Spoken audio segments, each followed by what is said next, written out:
I am not going to talk long.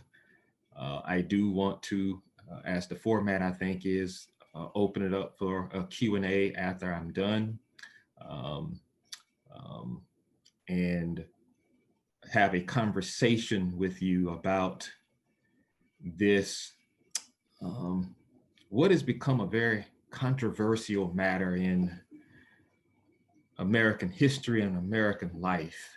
Um, and it's controversial because uh, of the way history is viewed in the unfolding of American life. Um, um, I have always said that when an African American and a European are engaged in a conversation, it's not just two individuals talking, it's two histories talking. And um, generally, there is a different view on a given issue because of the histories that gave birth to that particular understanding of that subject. More particularly, you have been hearing quite a bit in the streets and on television news shows, radio shows, podcasts. You have been hearing the slogan, Black Lives Matter. And even in making that statement, it is touched off a wellspring of support from many in the Black community, and on the other hand, has been perceived by many in the white community as an unashamed attempt to promote a form of Black supremacy, to suggest that nobody's lives matter but Black people, including white people and other people of color. And because of that, it has been looked upon as a slogan that is extremely parochial and myopic, and that is racist in reverse, as it has been termed by many, particularly cultural critics. One of the things I want to do and talk about today is to talk about why that is such a galvanizing term in the contemporary racial discussion. Black Lives Matter. I want to start from there and work back and then come forward and come back to the point I just made. That point being, of course, that it's perceived by many to be a slogan that is pretty parochial and myopic. And when Black people use that statement, they're not using that statement to be exclusionary, but they're using it to highlight an exclusionary history. And I'm going to start with that and work back and then come back to that. When we talk about two histories being lived racially in America, you must keep in mind that when you look at the history of African Americans from the inception of the colonies, we have been constantly responding to a history where we didn't matter. And so the contemporary term of Black Lives Matter is actually a verbalized expression of a history of not mattering. From cargo in the holds of ships, of course, to even being called 3/5 of a person strictly for political purposes. The call for Black Lives Matter is a response to a particular history of not mattering. One of the things that we always have to keep in mind is that Black people have begun this history in America not counted as citizens, and in fact, not counted as human beings. In fact, we didn't become citizens until 1870, which was over 260 years after the first African Americans arrived in America. And so that dimension of our history is the foundation or the cornerstone of the emergence of a term like Black Lives Matter.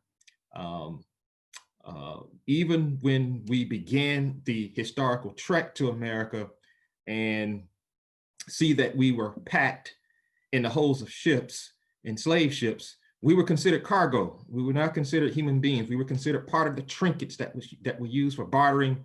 And of course, we were considered part of the minerals and the vegetables like tobacco, like rice, like cotton. We were not considered citizens and certainly were not considered human beings. In fact, the first term for African Americans in colonial life was chattel. And for those of you who are not familiar with that term chattel, it is a term that essentially means that you are a piece of property, like a home, or even worse than that, like a chair or like an inanimate object. And so a piece of chattel means that you were a piece of property, but what it meant more than anything else was that you were not human. And so the definition going forth was designed to do just that, to accomplish just that. It was to instill in Black people a sense of inferiority relative to their own humanity and relative to their not be considered being humans at all. Then as we move through colonial life, even post American Revolution, prescriptions began to be meted out by politicians in state legislatures and even fortified in our White House and our Supreme Court about the limits of Black living as slaves, and they were referred to as the slave codes.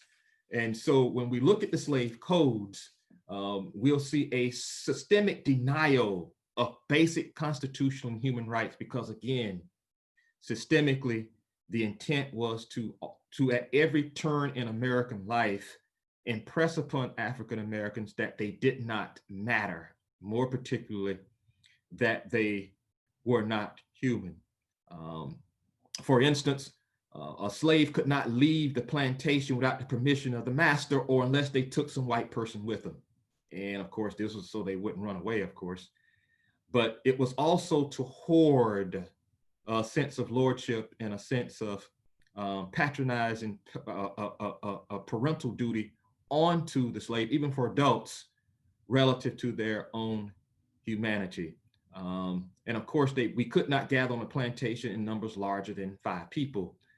That was to prevent the possibility of plotting for insurrection, which makes contemporary gatherings for African Americans even more special, and particularly in a church setting, or even at someone's house for a party. Part of our history is that we're able now to do that when we know in our history that we could not do it. But more particularly, as we move through the Slavocracy, when we laid a foundation for the deprivation of rights, very important then, and it seems to be, in my judgment, too much of a part of the conversation now. A slave could not own a weapon of any kind. And of course, we have a debate today, a tremendous debate today politically about gun control and about gun rights and gun ownership. In fact, as this COVID-19 virus has started, we saw back in the early part of the year a tremendous spike in the purchasing of firearms. We still have intense debates today about gun control laws and the perception of trying to disarm Americans from those who want to own guns, and background checks for those to own guns so that you can prevent, to the extent you can, senseless killings. And so the whole notion of humanity and owning a weapon did not begin with the COVID virus, or even in recent conversations about gun control and about possessing firearms. It actually began during the Slavocracy, and it was a big issue relative to denying a slave a weapon. But more particularly, these are slave codes, these next 6 that I'm about to name, that really lay a foundation for the dehumanizing process and the not mattering process for African Americans that continues to be in the historical DNA of African Americans even today. No slave could work for pay. Believe it or not. I guess that would be a contradiction in terms. There are some slave masters who did not abide by that law and did pay some slaves, and some slaves were able to purchase their freedom. David Walker, an abolitionist, was one of them, who wrote one of the greatest literary tracts in American history to me, David Walker's Appeal to the Colored Citizens of America. If you don't have it on your shelf, please get it. It was considered an incendiary tract, and of course he was sought after by white leaders in the South and North, and he was eventually killed right outside of his home in Boston, Massachusetts, because of his writing of that book. But for the most part, you could not work for pay. And of course, we have conversations today about income inequality, about bridging the gap in terms of wealth and capital that began in the life of slavery, for whites on the one hand being able to build off of the wealth and capital accumulated during slavery, and of course, African Americans not being able to. We still have a conversation even about reparations today. And so not only do we have that conversation, but we have conversations about wages. We have conversations about minimum wage and what is a humanizing wage, which is a conversation that began in emancipation about a working wage to pay the slave, the ex-slave, and into the 20th century became a subject of intense debate in Capitol Hill. No slave could marry, which probably brings us closer to our discussion today in particular. Particularly in a pro-Christian nation, marriage is the precursor to having a family. And so if a slave couldn't marry, it would be difficult from a structural standpoint to start a family. And so while marriage was not recognized because it was a humanizing dimension, we did have a sort of adapted ritual that we did as African Americans called jumping the broom.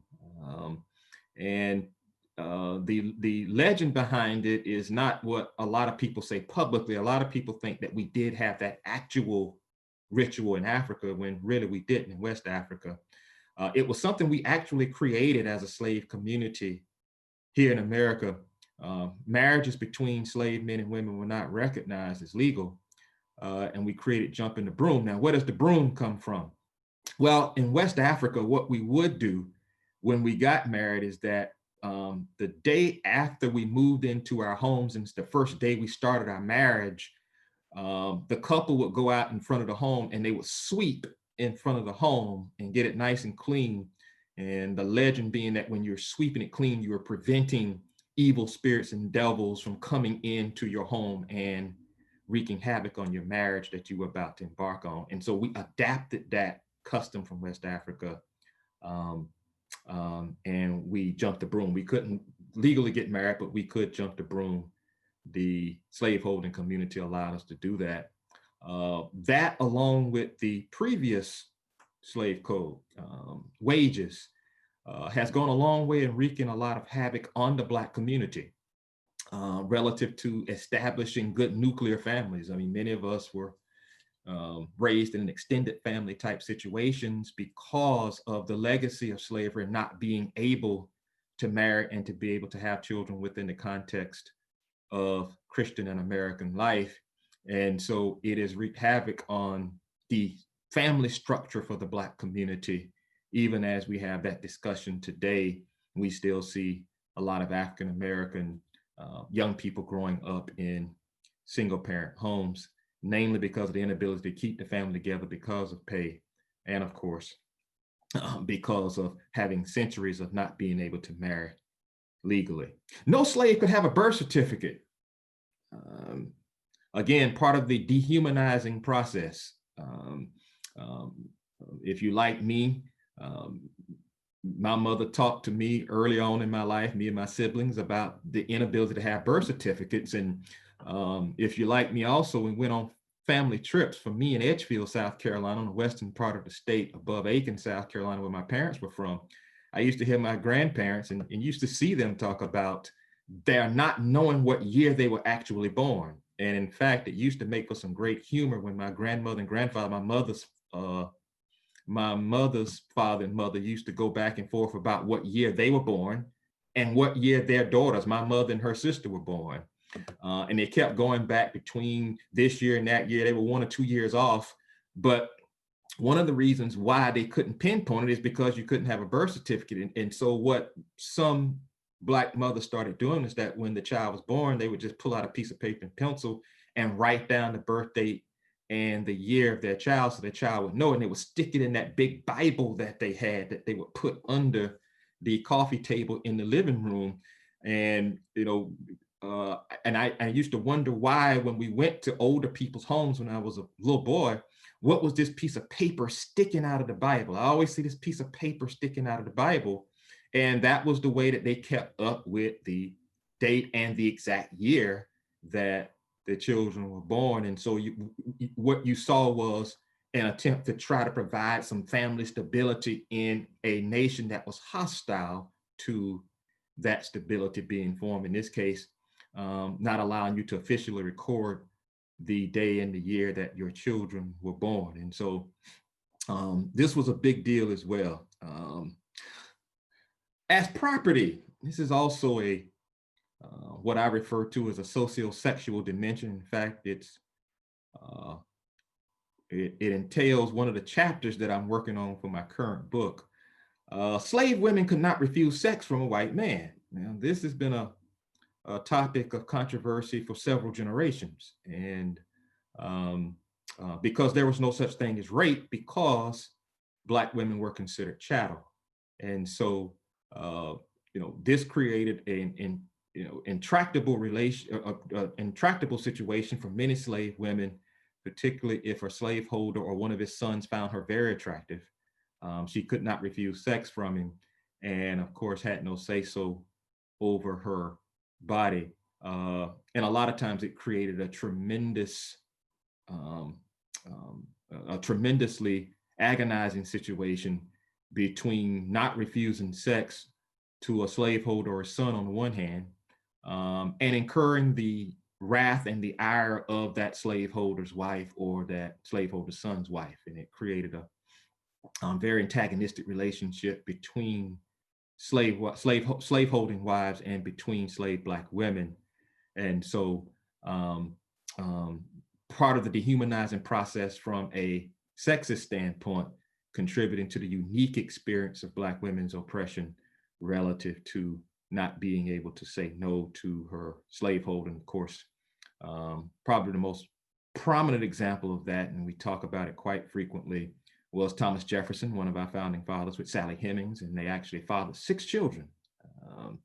And of course, as they fathered the first one, if you saw the movie, The Sally Hemings Story, Thomas Jefferson was beginning to rape Sally Hemings, and she stopped him and said, "You don't have to do that, you own me." And they ended up having 6 children together. And so that would be one of your more prominent examples, particularly the relationship between those two and the lack of a relationship at all between Thomas Jefferson and, of course, Thomas Jefferson's wife and Sally Hemings. Slave men could not be circumcised. Now, this may not sound like much in the larger scheme of things, but it's a very dehumanizing dimension, again, of not recognizing the humanity and not allowing Black men to engage in a humanizing process. I talk to my students about this all the time. Some of them love to talk about it, and then some of them hate to talk about it. I talk to them about the merits of male circumcision from a physical standpoint, and they don't particularly like that, but some of them actually love that conversation. And this was a situation where, of course, it would just be a humanizing dimension of Black manhood, because white men got circumcised and got circumcised at birth. And so you had to do something to distinguish humanity from non-humanity, and this was one of the ways in which they did it. I was actually born in a segregated clinic and was one of the first of my generation to actually get circumcised at birth, like a white boy who's born in a hospital. My brother was born 5 years before me to a midwife, and my brother didn't get circumcised. And one of the reasons why is because we were still dealing with the legacy of slavery and Black men not being allowed to be circumcised. And then, of course, for me as a professor and as a writer, this one was more, and I put it this way to my students as well. This one was more damaging to me than any of the others, believe it or not. No slave could learn to read or write. And for me, that is what distinguishes a human being from a real lower animal, from a dog, a cat, a snake. When you're not allowed to learn to read and write, it creates not only self-image problems, but it also creates social adjustment problems. What happened from this, and this is when racism starts becoming real, particularly in a post-emancipation standpoint as a legacy of slavery, is that for several generations, Black people couldn't receive formal training. And we started speaking in broken dialect. If you read a lot of the slave narratives, post-slave narratives, we spoke in a lot of broken dialect because we were not allowed to receive formal education and learn all of the syntax, the grammar, and vocabulary of the English language. And of course, as we move into the 20th century and we start moving to radio and television, that would be mocked by white actors who would dress up in blackface and start the minstrel shows where they would actually mock Black men and women who spoke in broken dialect as a means of further dehumanizing them in a post-slavery context. And so the minstrel shows were designed even in a post-slavery context. The Step and Fetches, the Manton Morelands, the Amos and Andy shows, particularly Amos and Andy shows, where you would see these white men dressed up in blackface with these big teeth talking in broken dialect, designed to promote a stereotypical image of Black people that was meant to not only convince whites that they were not human, but to convince Black people themselves that they were not human. And so that's the legacy of slavery itself in terms of cementing in the minds of Americans of all races that Black people don't matter. But even as we move into the Plessy era in 1896, where the Supreme Court actually ruled that separate but equal on the basis of race was legal and binding, it was not unconstitutional, and more particularly, it was not a violation of the 14th Amendment that provides citizenship to African Americans, at least constitutionally, that it led to the separation, not the equal separation, but the highly unequal separation of everything racial in America, all the resources, all the wealth, all of the capital, all of the carryovers from slavery for the white community began to be magnified and capitalized on that much more. And of course, what we were not able to build in terms of wealth and capital carried into the Black community as we continued to struggle as a people. And so the resources emanating forth politically from both state legislatures and from the federal government fueled white flagship universities and other white philanthropic endeavors to the detriment of the Black community. Meantime, a criminal justice system was emerging since slavery ended, coming out of D.W. Griffith's Birth of a Nation in 1915, the first cinematic effort in America, where, of course, an adaptation from the Civil War, where you had white men in the North and South fighting against each other. And D.W. Griffith flipped that and said, you know, we don't need to fight against each other like we did in the Civil War in the 1860s. What we need to do is come together against this common enemy of these, you know, illiterate, sex marauding, lazy Black men, and of course, assert our dominance over them. And it reverberated throughout white America and became even more deeply entrenched in the life of America racially. And so we began then to sanction this way of life as a normative way of life post-slavery, and again, move into another phase of racial separation and insulation, where, of course, history gives us a clear indication that Black lives did not matter. Neighborhoods were separated by law. Schools were separated by law, where we often got the hand-me-down in old books of students from the white school. We often had to deal with buildings that were even unsafe to receive instruction in. for Black kids. Parks, public parks were separated, and Blacks could not go to parks, could not go to public libraries to read, to check out books, not because you couldn't pay, but simply because you were Black. That's what the Plessy standard maintained. It maintained that you could, in fact, disallow someone from entering a place, a building, an institution simply because of their race, in this case, Black. Theaters, movie theaters were just beginning to establish their foothold in America, but public theaters were segregated by law. Hotels were segregated by law even into the 60s and even into the 70s. Interestingly enough, I tell my students Martin Luther King Jr. was assassinated even with the 64 Civil Rights Bill, the 65 Voting Rights Act. In 68, he was assassinated on the balcony of a segregated motel. After 13 years of struggle, beginning with the Montgomery bus boycott, he was still staying in segregated hotels in 1968, even 4 years up from the Civil Rights Bill. Restaurants were also segregated to the extent that Blacks could go in most restaurants. They had to go around to the back and order, and it had to be given to them in a takeout window. They could not go in the restaurant. Most whites did not want to be in a restaurant where Blacks were. Retail outlets, I don't know if you're familiar with this, but of course, we could not try on anything in stores because whites did not want to buy something that someone Black may have been in the store previously and tried on.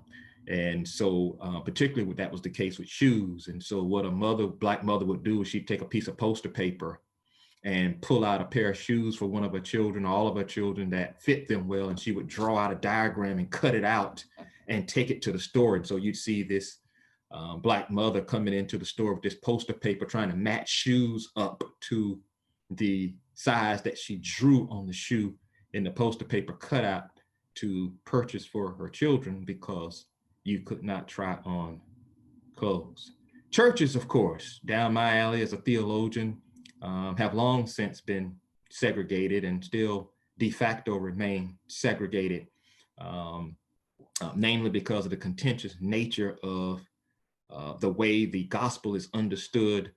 It has been understood for most of American history as a gospel that condones the enslavement and segregation of Black people as preached in white churches by most white ministers, as opposed to Black ministers and Black abolitionists who maintain that the gospel, and a theologian like myself, is liberating in nature, as evidenced in the Exodus narrative and God calling Moses to go free the Israelites from Egyptian bondage. Cemeteries, believe it or not, dead bones can't lie beside dead bones if you're Black and white. And so cemeteries were segregated as well. They still remain largely segregated. And of course, interstate travel, all of these were segregated.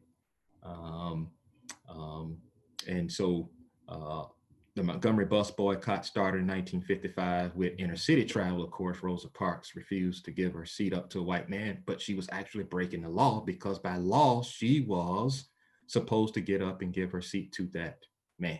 And so this is the backdrop that America has created racially. And the question then becomes, how is it as Black people that we're supposed to respond to this?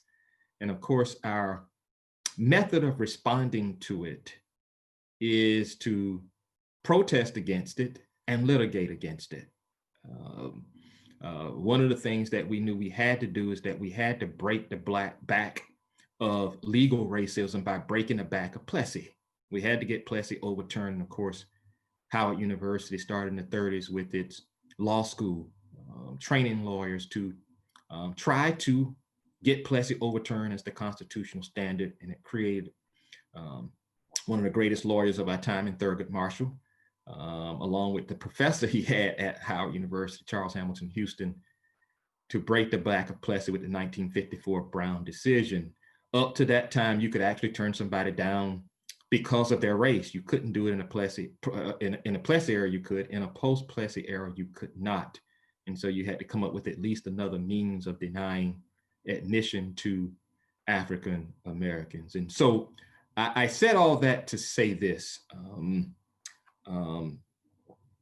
The message emanating from all of what I've just said is that as we have come to understand it and live this history, we have concluded that this country has been clear in saying that a Black life does not have the value of a white life.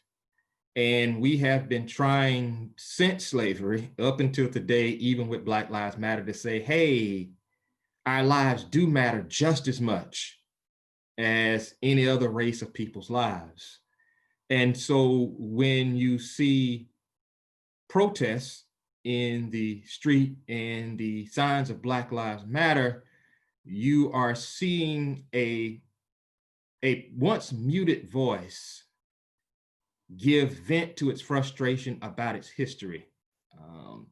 In this particular case, what has given vent to it is, of course, the disparate nature in which African Americans are killed by mainly white police officers, and the history that we have lived in terms of law enforcement in this country too, beginning with slave patrols, where after church even, the deacons and trustees would go out on horseback to see if any slaves had escaped, tried to escape or run away from the plantation while they were in church, which was one of the reasons why they wanted slaves to come to church, not because they really were interested in being Christian, but they can keep an eye on them so they wouldn't run away, believe it or not.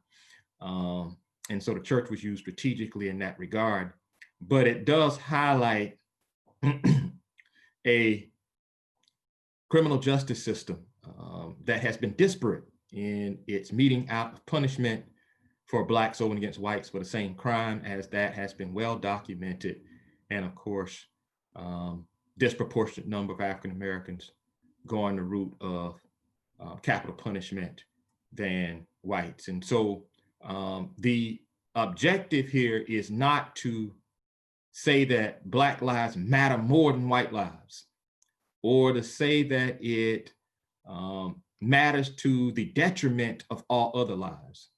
It is a passionate cry and plea for the recognition, or as Malcolm X said, the right to be recognized as free human beings. And so I am going to stop right there because I could keep talking. I got a gift of gab from both my mother and my father, and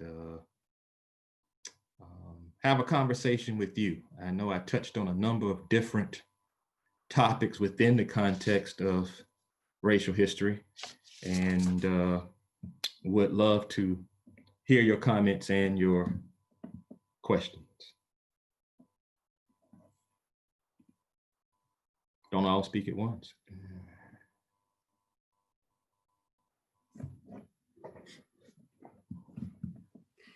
I will just say, if you want to type something into the chat box too to ask a question while other people are talking, please do that, and we'll try to keep up with those.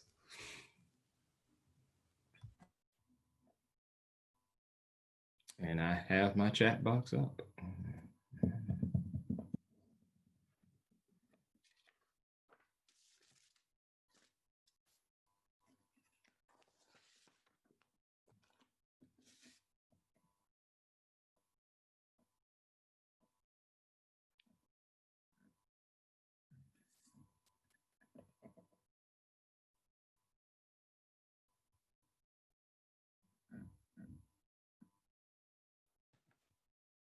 I'll start.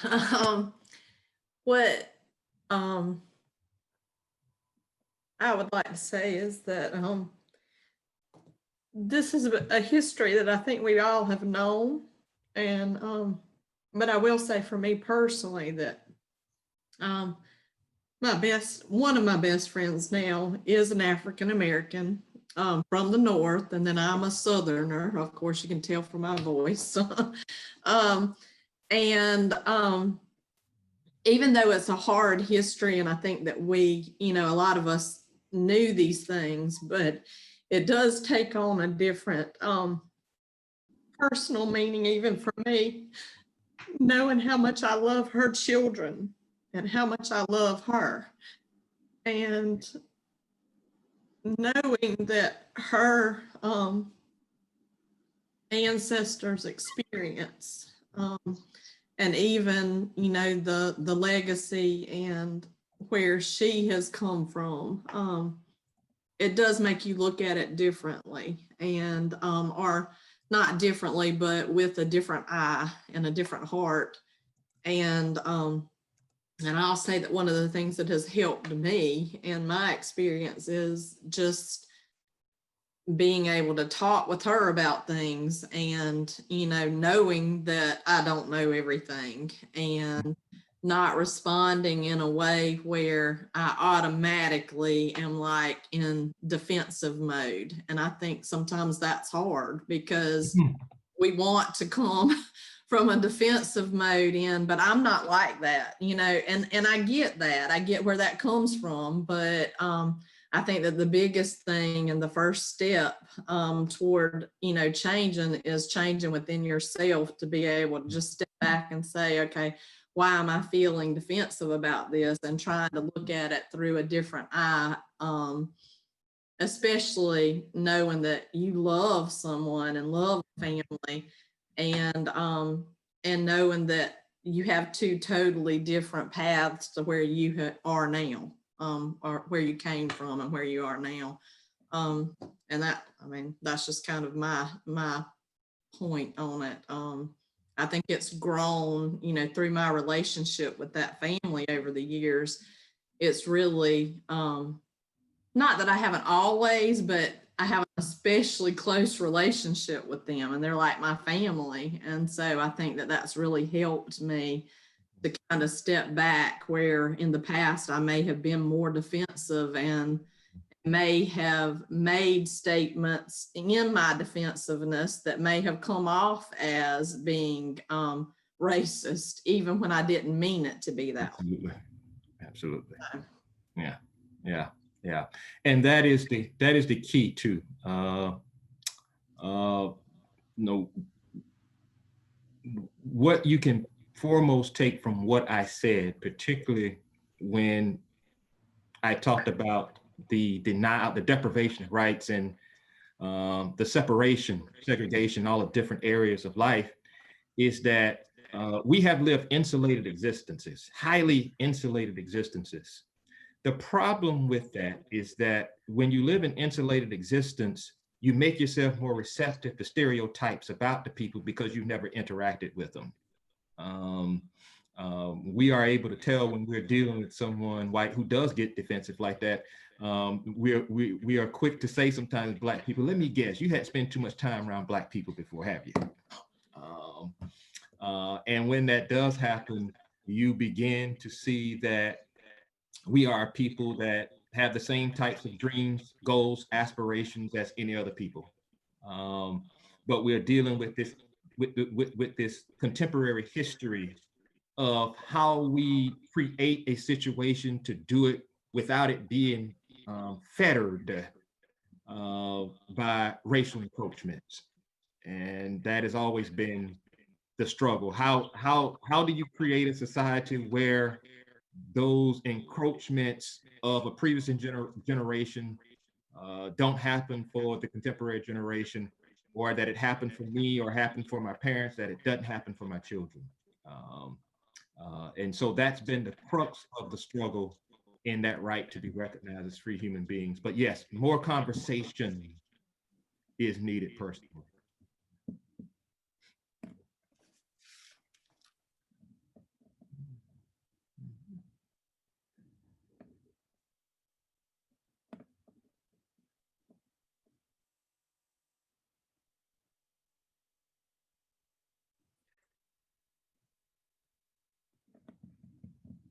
Hello. Hello. Yeah, I think one of the things I definitely struggle with is the whole trauma behind it all. Like when you come up in an environment and you feel like death, it's no different than having death in your family. and how that impact you. But if we visually seen people die through phone videotape and all that other stuff been going on like this for years. And it's like now you're seeing it firsthand on TV and nothing's being done about it. And it's like hard to swallow that because it's all a traumatic event and it sticks in your head over and over again. Just like if you lost a family member that's close to you. And I just think it's insensitive of a lot of people, not just, racial divide, but I think we all had, well, most people should have some type of carrying mechanism that when things happen like that you're viewing nowadays, it should impact. Like I heard some emotion from the young lady talking before. And my voice is a little changed just talking about it because it's crazy to do that stuff like once a week, twice a week. It's like you know that for people that's not your relative, but it's so graphic and traumatic. If you have any camera on your body, it will affect you. Mm.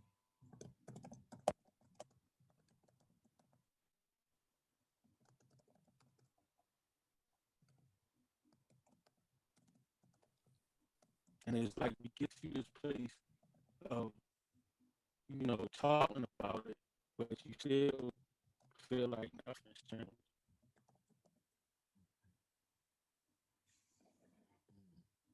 Yeah, to the extent that I heard you, and you were going in and out, and I hope that I'm not doing that with the rest of you.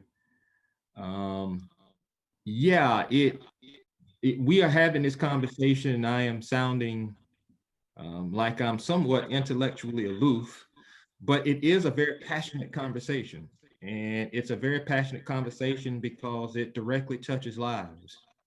And it directly touches lives in every area of national life. It touches in every area of international life, actually. And I'm sure most of you have seen in working with families um, how racial antagonisms can wreak havoc, as I said earlier, on families um, um, relative to the inability to secure gainful employment, um, relative to the impact it has on young Black kids who don't have that balance in their household. Um, and more particularly, they're not being able to see people who look like them in positions that are considered the upper echelon in American life, global life for that matter. That is changing somewhat. I think that a huge kink in the armor of um, African American possibility came with Barack Obama's election as president of the United States.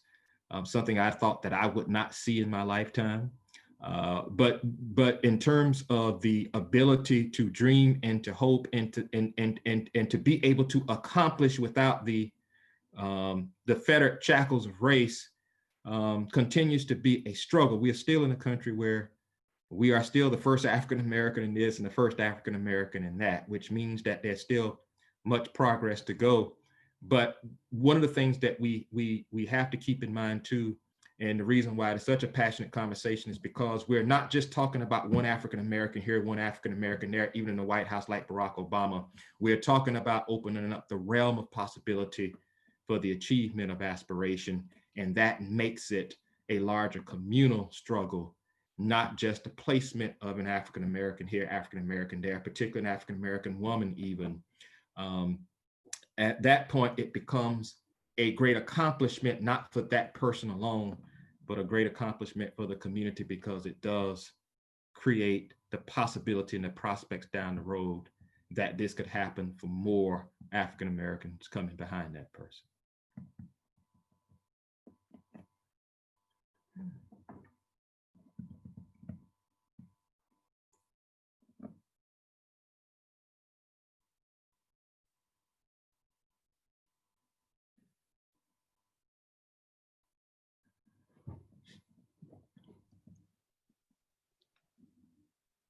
Hi, I have a question.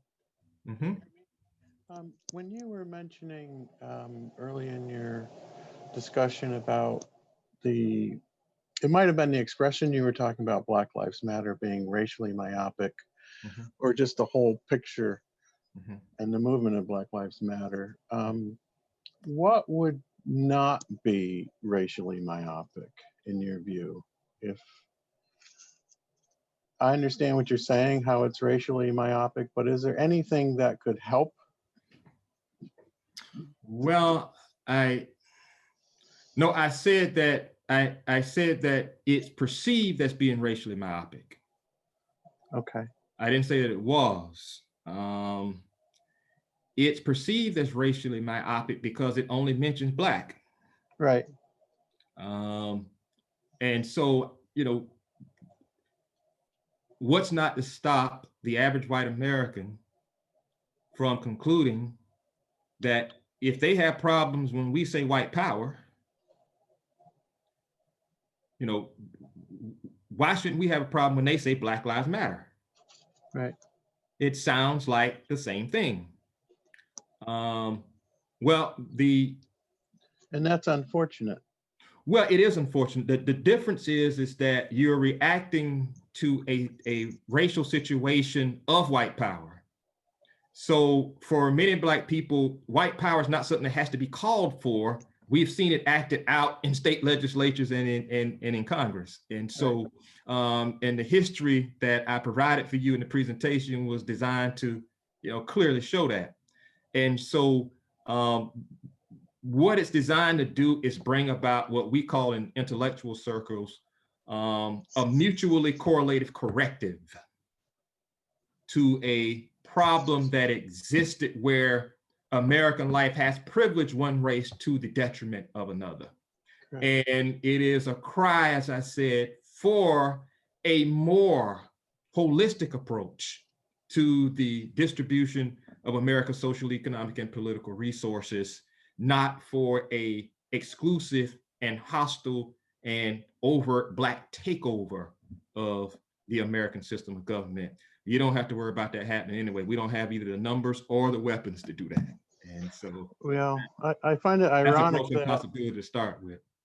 I find it ironic that we can't get any kind of racial equality legislation passed now, but when you go through your history of all the things that were somehow made into law, that there was no issues at all doing racially unfair laws. I don't even know how all these laws got passed. Was it handed down through society and culture, or was it a formal process, or was it some kind of secret club that everybody knew about how we treat those type of people? It's just shocking, your history, how everybody knew this was a rule, but really it may not have been a rule. It just may have been unspoken secret things that were happening, and just so culturally divisive and right. shocking. Well, it was no secret. It was no secret. Even more so when the United States of America became the United States of America after the American Revolution, that's when the uptick in racial laws really began to manifest themselves. And so you even see the Fugitive Slave Act being enacted in 1850 as a last-ditch effort to try to save slavery. 1857, the Supreme Court in the Dred Scott decision, Dred Scott, a man from who was a slave who had run away to Missouri, was recaptured by a slave master, brought back, and of course, since he was considered property, the Supreme Court ruled that a Black man has no rights that a white man is bound to respect. And so it was no secret, at least where the Black community was concerned, when you hear these rulings go down the way that they have.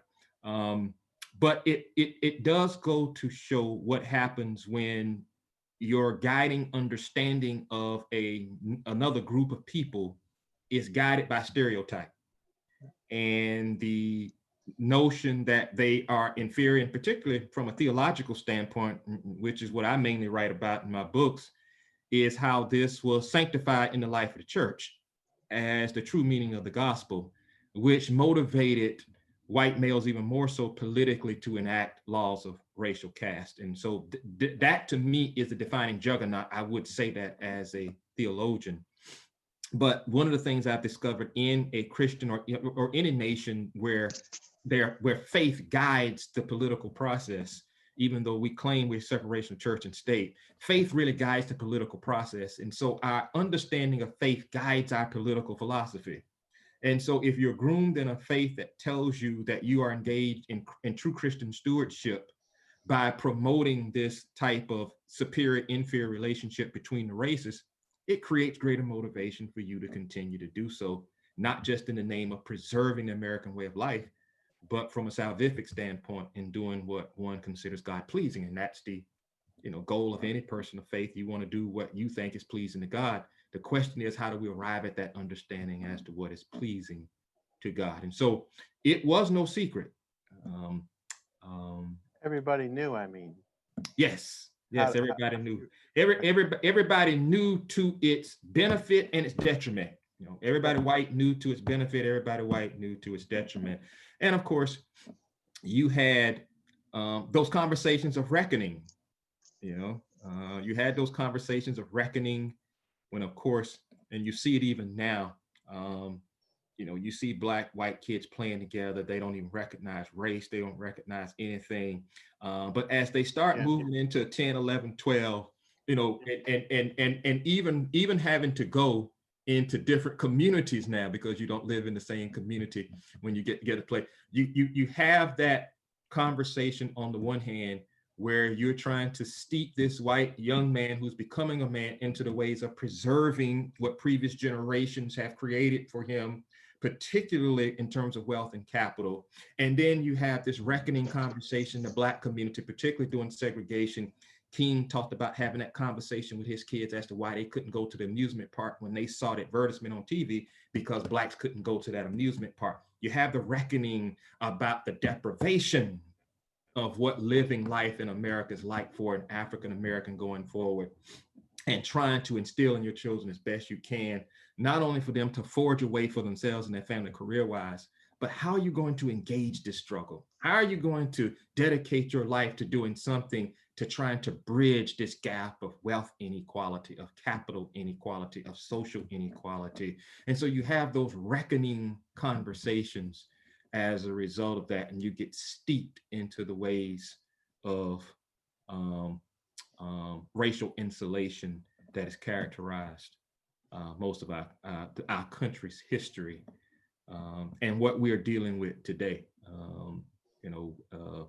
History is not ancient for me; it's contemporary, because we're all historical beings, and I tell my students that all the time. So, yeah. Mm-hmm.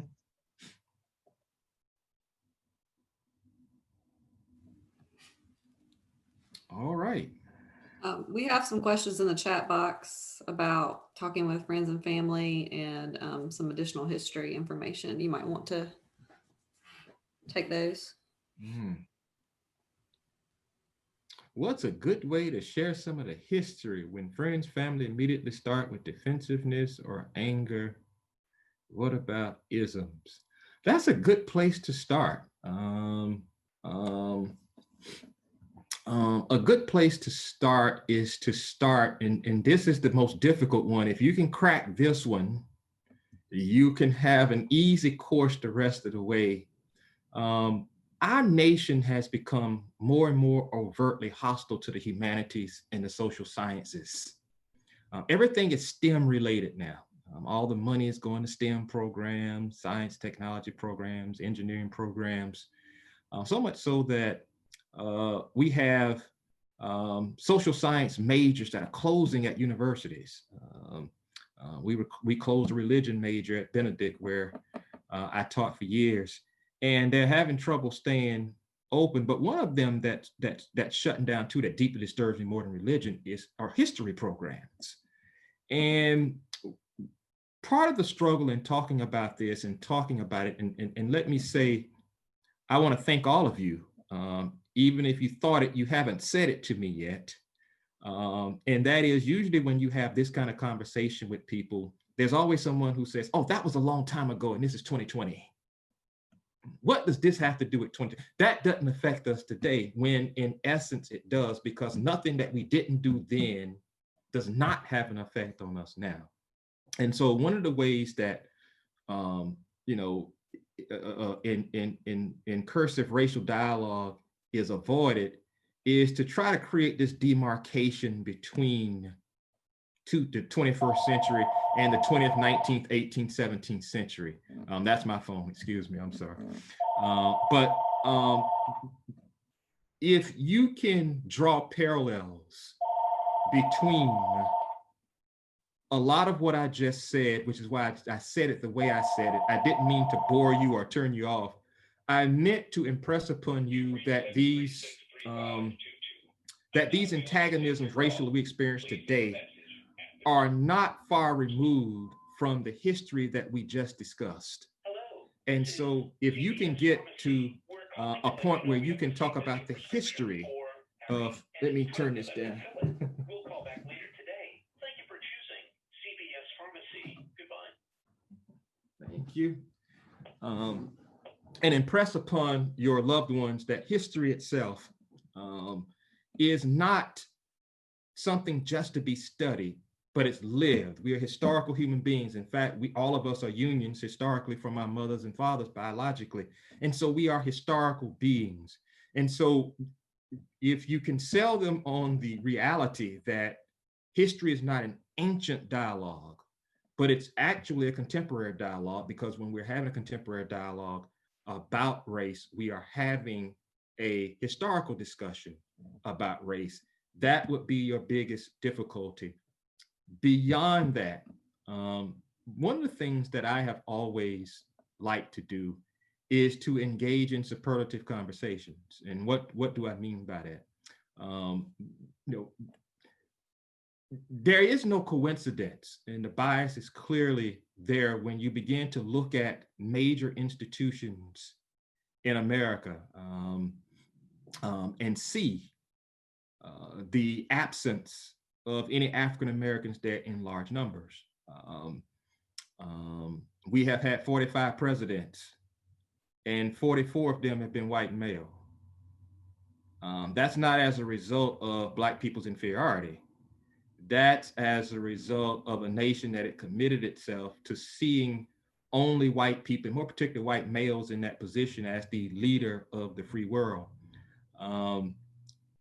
98% of all Supreme Court justices have been white males. There have been 114 of them, and 107 of them have been white male. 80% of all tenured professors at American colleges and universities are white males. 98% of all owners of professional sports franchises are white and male. And so when you start delineating these clear biases, what you are left with is concluding how racial caste privileges white men to the detriment of white women, Black men, Black women, and other people of color in the life of the country. One of the things that I talk about to the detriment of some of my Catholic and Protestant friends is the denial of the priesthood in the Catholic Church, the denial of the pulpit to women by a lot of my male Protestant colleagues who are in the ministry, which is a direct engagement in denial based on a distinguishing physical characteristic, in this case, a woman. Even with Pope Francis being interviewed a couple years ago, he's looking for more ministers, priests, because there's a dearth of priests in Catholic churches as opposed to the number of open pulpits. And he's thinking about laxing the celibacy standard. Of course, you have to be celibate and you have to learn Latin because the official version of the Bible in the Catholic Church is Latin. And he's thinking about laxing the celibacy standard. When asked would he lax the gender standard, his quick answer was no. And so this is not so much to suggest that he or previous popes are evil or mean-spirited people, but it does go to show you how socialization can affect your decision-making when it comes to exclusionary measures. And so as you have this conversation with them, I would want you to be able to delineate superlatives that make it clear that a racial bias is there. Can you speak to Black lives prior to slavery as it relates to religion and culture? How did it affect our lives moving forward from slavery? This is a big debate in the Black community. And I am running out of juice on my computer. This is a big debate in the Black community about the extent to which African cultural survivalisms have survived the Slavocracy. Many of them did not survive as we move through several generations of the Slavocracy. But the sense of family, the sense of community, the sense of culture, the sense of intellectual development still remain ardent dimensions of the African-American experience, even through slavery, which were staple parts of West African culture.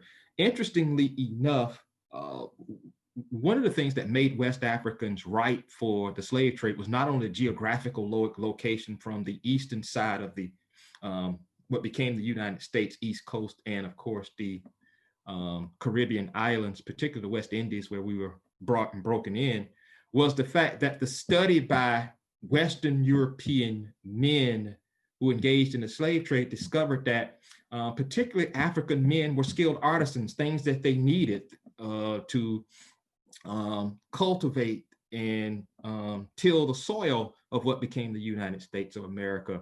They needed skilled artisans. They needed blacksmiths for shoes for horses. They needed people who knew how to develop and grow sugarcane. They had to have people that knew how to grow and develop crops and to bring them to harvest. And so they were not looking for unskilled, uninitiated, unintelligent artisans. They were actually looking for skilled artisans. And so as a result of that, that in itself debunks the notion that the reason, as it emanates from a lot of Christian circles, is that this was an exercise in Christian missionary stewardship by abducting African Americans, particularly West Africans, and bringing them into the slave trade on the grounds that we are exposing them to civilization that they did not have in Africa, which just simply was not the case.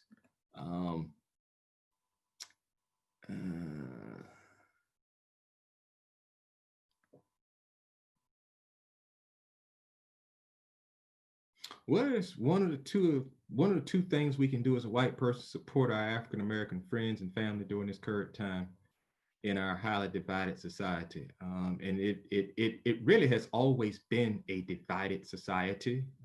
It remains divided now because it's more prominent when we have social media. One of the theologians that I write about, and I did my dissertation on, James Cone, and writes in his Black Theology of Liberation that white people can become Black. Now, what does that mean? A white person can't become Black, but a white person can become more sensitive to the struggle of Black people, and of course, be able to maybe contribute in some unique ways that even Black people can't. John Brown, of course, led one of the most successful raids before he was killed in Harper's Ferry, Virginia in 1859, and he was actually executed for it. But it sounded the death knell for slavery as we move into the 1860s. And of course, one of the things that you can also do is that you can become supportive of measures that are being pursued by African American leadership in social media, as well as joining in with them, particularly even in public demonstration. Particularly, it made my heart warm to see so many white people engaged in protest demonstrations last summer in the wake of the death of George Floyd and, of course, Breonna Taylor. Excuse me, just one second.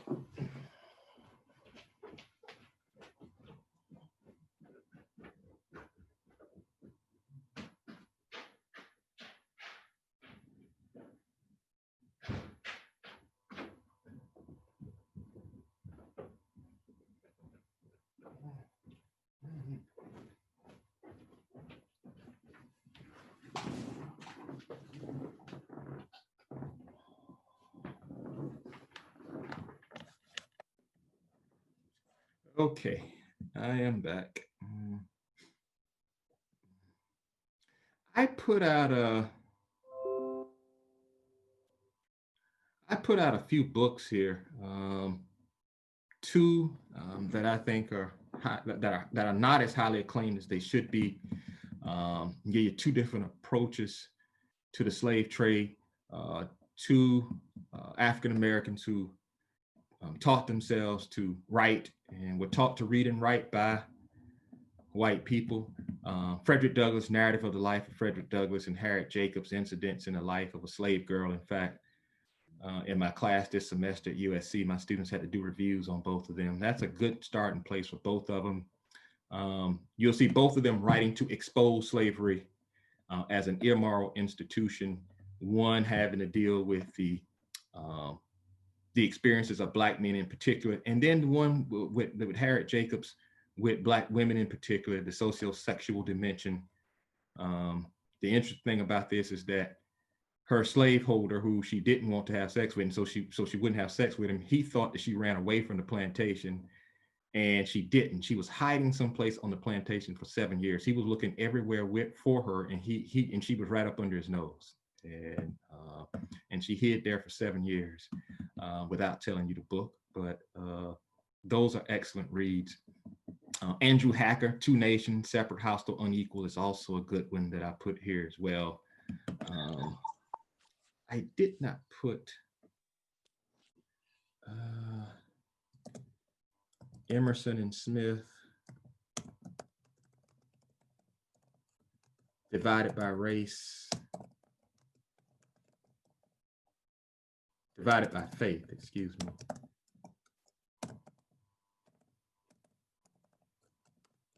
Race and it was published in 2000.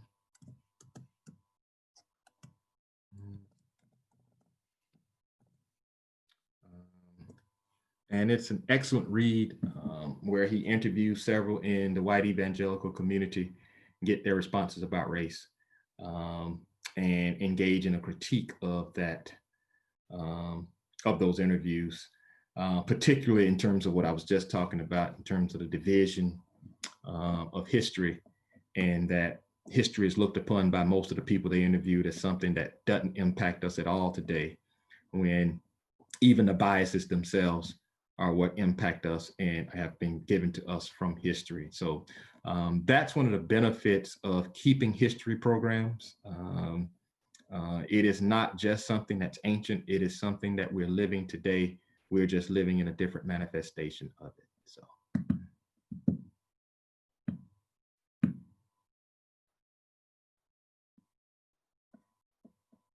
Is that it?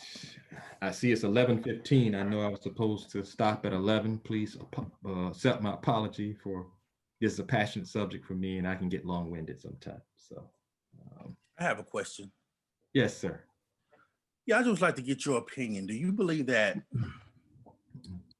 white people are more willing to accept the notion of white privilege and that they benefit from it?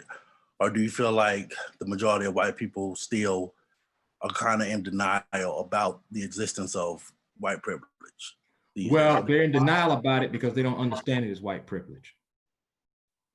And that goes back to the discussion about particularly in a post-Brown versus Board era since the 1950s.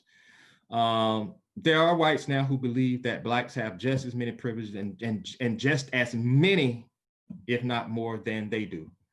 And so it's more of a socialization process than it is anything else. And particularly given the superlatives I just named, that would be a good way to start with a conversation to maintain that in fact is not the case.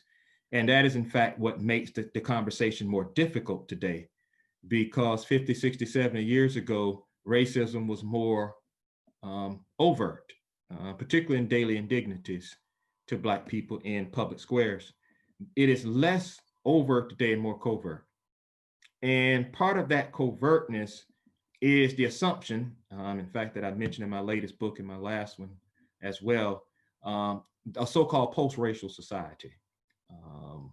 But when we see the continued caustic interaction between law enforcement and Black people, when we continue to see the emergence of white nationalist groups like skinheads and the Ku Klux Klan, that is a clear indication that the move toward a more racially inclusive America is still met with a lot of derision and still met with a lot of anxiety going forward.